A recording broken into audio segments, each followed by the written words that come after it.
Welcome back, video creeps! You guys flooded my shit with requests for me to review the movie Sleepaway Camp, and I'm fucking here to deliver. I'm a happy camper! Much like my Child's Play 2 review, I have a lot to say about this film. So fuck intros, let's just get into it.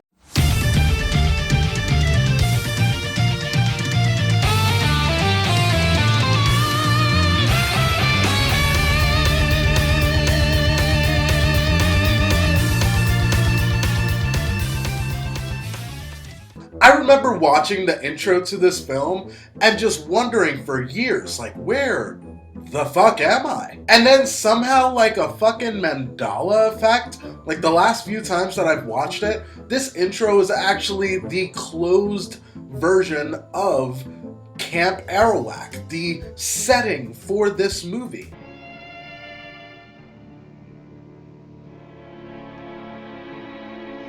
I don't know what it is. I don't ever remember seeing that shot. But I'm really glad that it's in there because I think that upon a second viewing, it makes this intro even more creepy. The first viewing, not so effective just because we have no connection to the camp or anything like that. But once you watch this movie and you go back, I like it. After that montage of the camp itself, we're taken to a place that just looks like money. Like a fucking yacht club or fucking something, a country club. So it looks like money. White people are speedboating and shit. Which that's one thing I will mention. I love Sleepaway Camp. I'm a big fan of this film. However, melanin, it's not in this movie. I see what you're doing, 80s. I thought we were past this. But stress is down and people are relaxing, including a father, his son, and their daughter. You started it. I did not, you liar. Did too. Did not. All right, let's settle down and stop fighting. He started it. But then, all of a sudden, Speedboat Kid decides to catch a double homicide. Needless to say, ruining his own life and the life of the only survivor of this boating incident, Angela. Just because I gotta show it. I love the father's friend's reaction.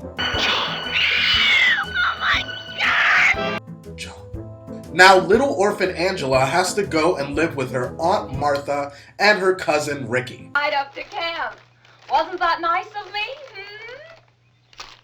Any chips? Why, of course. I believe there's a whole bag. Why, I'm almost sure of it. Angela, isn't there anything special my little girl would care for? Now, there's a lot of different theories that surround Aunt Angela, and we're going to touch on a couple of those a little later in this video. But for now, we'll just say she's an extremely eccentric woman, and she needs some time alone. So she's sending the kids to summer camp. Side note, Aunt Martha is a doctor? I don't know, that just doesn't sit right with me for some reason. If she is a doctor, she's like one of the crazy ones from like Rocco's Modern Life or Courage the Cowardly Dog or some shit. This bitch is a fucking cartoon character. Oh, I'm sorry, did I show my age? I'm 30, what do you want from me? Speaking of cartoons and child-related attractions, we meet this fucking freak. Hey, look at all that young, fresh chicken. Where I come from, we call them baldies. Makes your mouth water, don't it? And honestly, this guy is no better. They're too young to even understand what's on your mind. Then, good buddy, there ain't no such thing as being too young. You're just too old. Fucking enablers, man. It's called the fucking background check, man. Jesus Christ. That whole kitchen staff, honestly, are gross for not saying anything.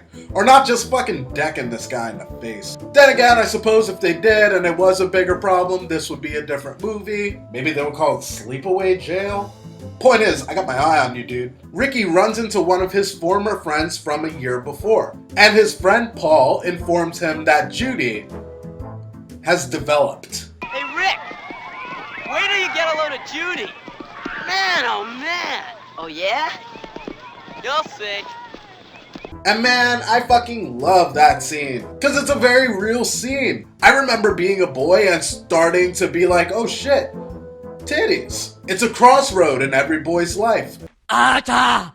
Ata! Hey there, son. Ah! Ata! Ata!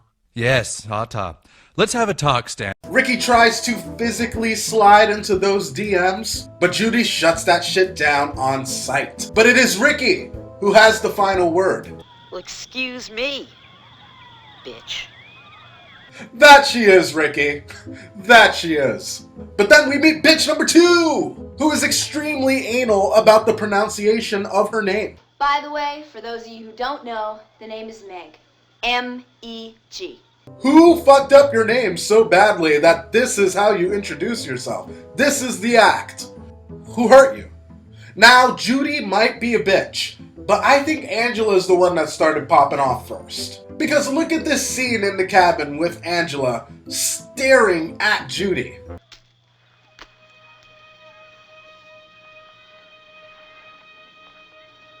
What are you looking at? Listen, I was born and raised in New York. If someone's just staring at you for an extended amount of time, not blinking and shit like that, it means they want a fucking problem. So what's good? Some time passes, everyone settles into the camp, and the world's strongest camp counselor decides that he's gonna take Angela to the kitchen because she's not eating. We're gonna try and fill her up with ice cream. But the ever-vigilant Ricky notices that she's gone. Uh-oh, where'd she go? The world's strongest camp counselor takes her to the kitchen, where we see Mr. Pedophile Chef. For now, we'll call him Captain Fuck-A-Kid. Because the very next thing that he does once he gets Angela alone is take her into a walk-in cabinet where he tries to chef her up some fucking adult-sized dick. I think I got something you're gonna like real good.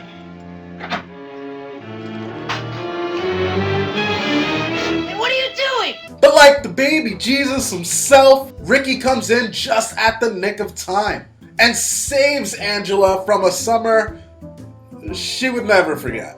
The kids scamper off and we see Captain Fuck-A-Kid trying to redo, like, fuck you, dude. I fucking hate this guy. He starts cooking for the rest of the camp, but as he's standing over a large pot of boiling water, he is pushed into the pot. Good for you, motherfucker. And this gigantic pot of water falls on him, terribly burning his skin. And I gotta say, super effective scene. These are very believable boils on his face.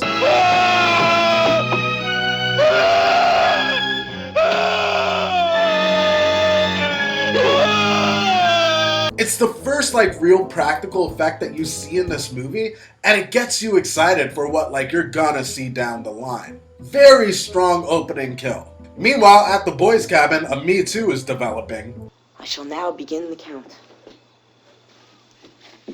1, 2, 3. How much did they pay this fucking kid to have another kid put an ass in his face? Like, what? This shit's crazy.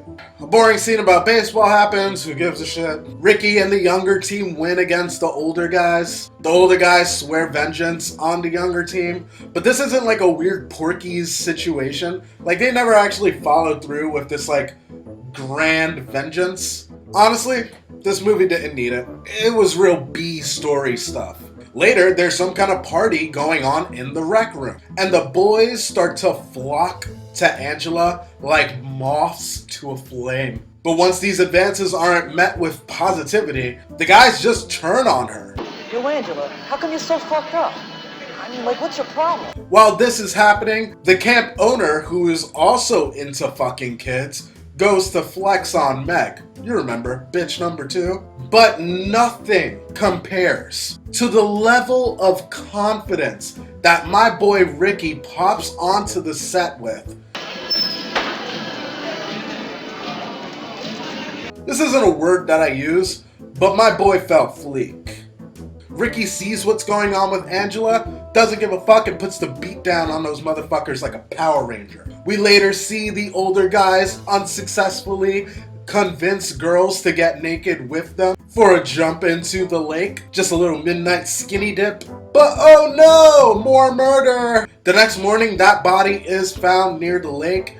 And again, the practical effects are next level. There's something about seeing that water snake come out of the mouth and crawl across the face. It's fucking awesome looking. Son of a...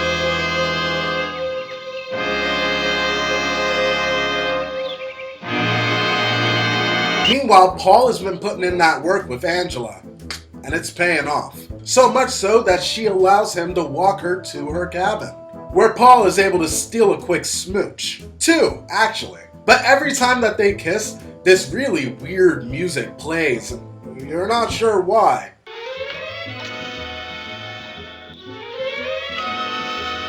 It's like you don't know whose team to be on. Do we not like this guy because he kissed up on Angela? Are we on his team? I don't know. But jealous and horny for attention, Judy, the devil of lust, decides that she's gonna go to Paul and she's gonna steal that man. Angela endures more hazing from the girls. And then we see a quick scene of the boys having the most dangerous water fight in all of history. They're on a roof, just making it all slippery with the water. Danger makes everything more fun, so this is awesome, I guess. I'm being overly critical because I'm not there, but if I was, I'd be having a good time.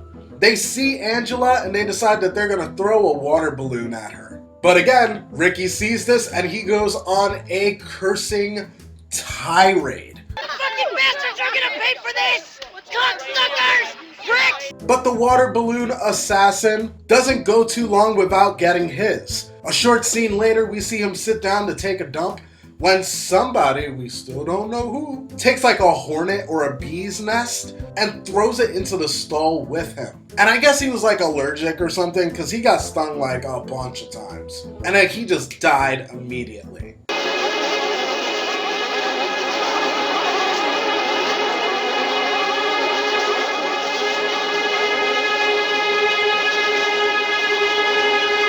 The news of this new death really starts to shake the camp owner. Because if things keep going like this, Camp Pedophile will 100% be shut down. But he has a strong suspicion that Ricky has something to do with all of these murders going on. And who could blame the guy? The whole film long, Ricky's a fucking firecracker. You need to put that shit out, son. The movie switches tones real quick, and we see Angela and Paul just grease summer loving it up.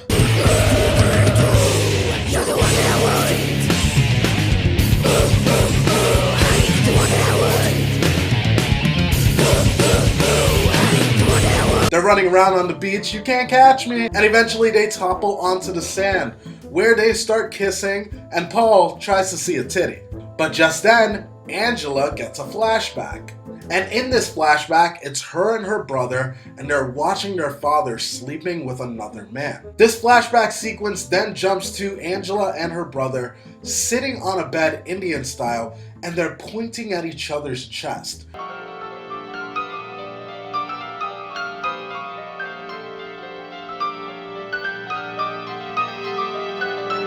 And I'm not sure what the implication is behind this flashback.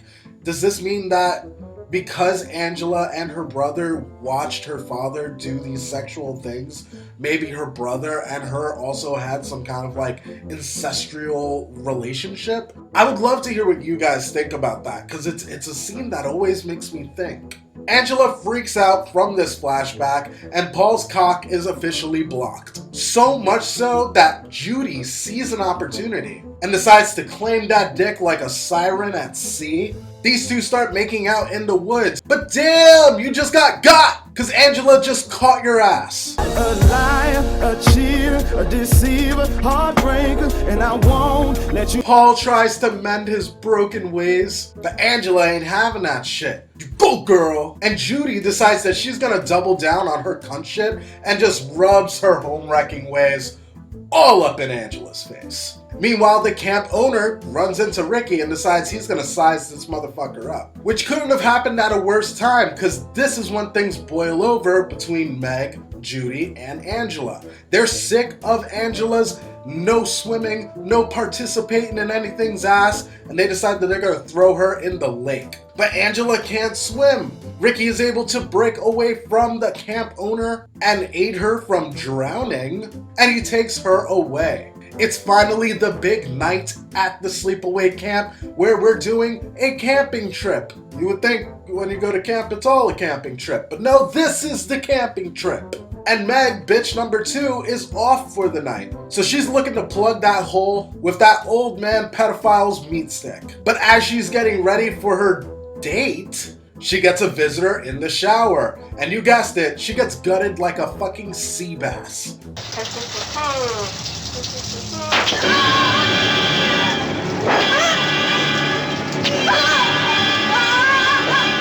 Paul goes to shoot his shot again at Angela, but this time Angela is like, you know what? I'm gonna put you on, little brother. Come on through. I want to meet you tonight at the lake. Meanwhile, not understanding why he's not dick deep in underage pussy yet, Mel goes looking for Meg and finds her dead body in the shower. He already had suspicions about it being Ricky, and he was pissed off at him, but now that he's cock-blocked him, he's on a mission. Back at Judy's cabin, we see her sitting in the dark, curling her hair, when all of a sudden a figure is in the doorway, and we can see clear as day that it is Ricky.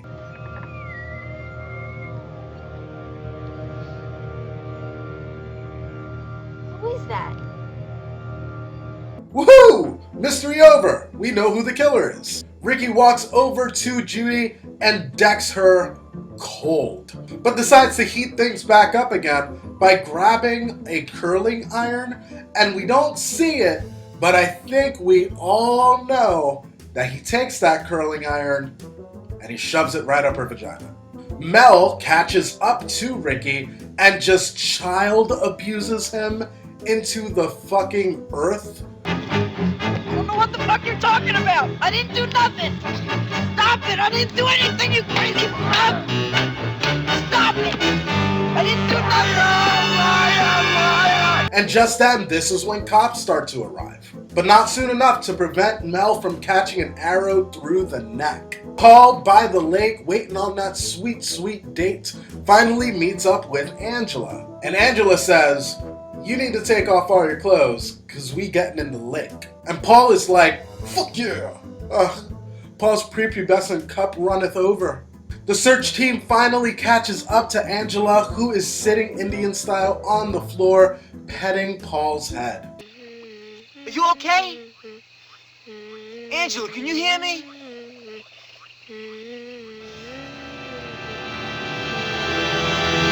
But before we can see their faces, or the camera turns around to show them completely, we are treated to another flashback, where it is then revealed to us that Aunt Martha always wanted a little girl, and decided that she was gonna treat Peter as if he was a girl named Angela. I mean, we already have a boy, so another one simply would not do. Oh, no, absolutely not.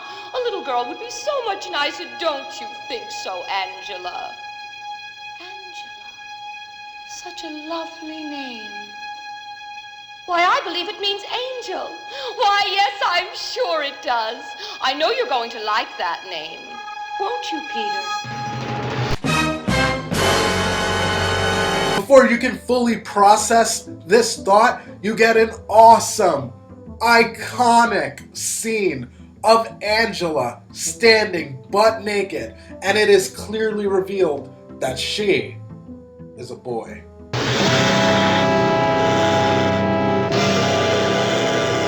How can it be?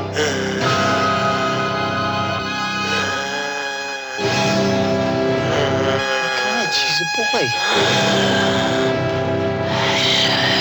That's right, folks. The boy from the beginning of the movie was the survivor. But take that! It doesn't matter how many times you watch Sleepaway Camp. This is always an effective ending. And it's one of the most fun films to watch with somebody who doesn't know what's gonna come. The truth is, some movies, once you get the big reveal, are no longer interesting to watch anymore. I think that's the big problem with M. Night Shyamalan films. There's too big of a twist. This movie didn't rely on a twist to come. This movie relied on an actual good slasher film. And I think that's what makes this movie so fantastic. It's not so fantastic though that you walk away without some questions. I know I have a few questions that I'm actually really interested to hear what your thoughts are in the comments below. My first question is, Did Ricky know the whole time about Angela? And was that why he was so protective of her? In the beginning of the movie, we see Peter ask his father, will Ricky be there when they find out that they're gonna meet up with Aunt Martha? So the boy is verbal. The boy does have a connection with Ricky already. What's to say that in the 8 years that they lived together, that information wasn't revealed? Or alternatively, was Peter so fucked up by watching his sister and father die that it actually went into the recesses of his brain, so Ricky never had the opportunity to find out that this is actually his cousin Peter? Another interesting tidbit that I wanted to bring up was that Aunt Martha character. So in Sleepaway Camp 2 and 3, Pamela Springsteen comes back and plays Angela, and they say that she has a much heavier influence on Pamela Springsteen's version of Angela, with her cheery disposition and her kind of out there attitude, and I totally see that. It was something that I never connected before, but it's super interesting to think about. The other interesting theory that floats around is that Aunt Martha herself was a cross-dresser, and that when she refers to her divorce, she's actually talking about a divorce with her own gender after she was actually separated with her once wife. I don't know how much I believe in this one. I think I like the idea of Aunt Martha just being crazy and eccentric, especially because you feel her presence throughout all of the movies. She's brought up in every single Sleepaway Camp going forward. So I don't know. What do you think about that one? The last question that I have is, did Angela know that she was going to kill everybody at this camp? Remember when I brought up her staring down Judy? I feel like this is her claiming her fucking area and her being like, bitch, I ain't scared of you. Did she go in knowing that she was gonna do these heinous things? And if she didn't know, is it a product of her being bullied by the other girls? Was this movie her school shooter moment? I couldn't tell you, but it's the only thing that I can think of that made her snap this way. Guys, thank you so much for staying to the end of this video. As always, if you're not already subscribed, make sure that you subscribe. Hit the notification bell so that way you know when my next video is up, and I will see you on the next one. Peace, happy campers.